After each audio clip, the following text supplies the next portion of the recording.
I was in Dover Harbour this morning. We left harbour at 3:30 this morning, so an early start. And two things I want to say. One is not controversial in any way at all, and it is this.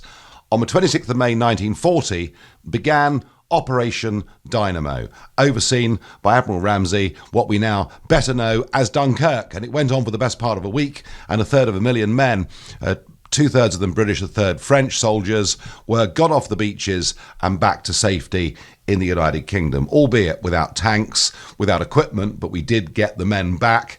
And it's 80 years ago today that extraordinary mission started. And one of the really lucky things with Dunkirk was the weather. It was very, very good weather, as it was today.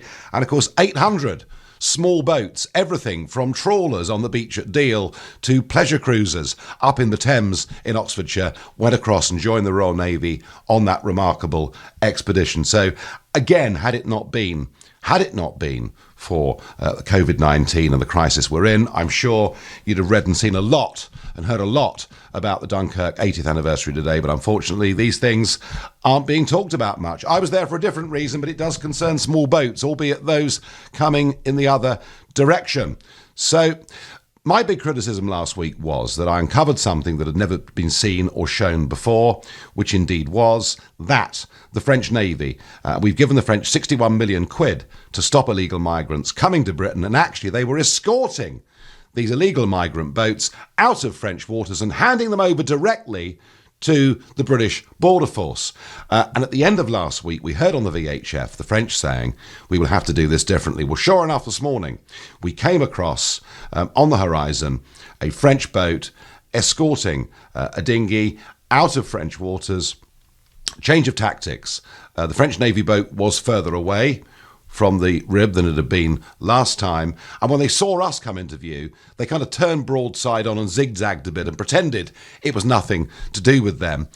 We then were the first British boat to come up against that little dinghy. They weren't pleased to see us. They were really quite aggressive, some of the young men in that boat, because it wasn't us they wanted to see. It was Border Force, because they know once Border Force get them, they can stay in the UK. But the big change was that on these ships, they have something called AIS. It's a transponder.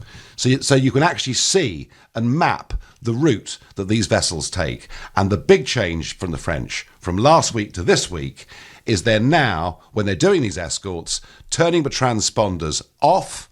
So there's no historical record of where they've been. And unless you've got great visibility, you can't actually see them doing it. So in many ways, this is getting worse and not better.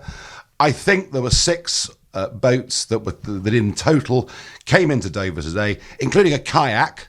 Someone on his own kayaked across the channel. I've asked the Home Office for official figures. As ever, they haven't got any. And all of this on a day when we understand that Immigration Minister Chris Philp is talking to the former head of Australian Border Force, because they faced a very similar problem, albeit the boats were coming from Indonesia. They were coming further, there were more people on board, there were bigger vessels, but they had much the same problem, and the Australians dealt with it. So we are now having a conversation with the Australians. I'm friendly with Tony Abbott, who was the Australian Prime Minister at the time, and we will do a big feature on this one Sunday morning when we've got the time. All I can say is, a week on from the expose I did, things in the channel are worse now than they were because it's being done in a manner of absolute deceit. Every attempt made to conceal the truth for us, and it's simply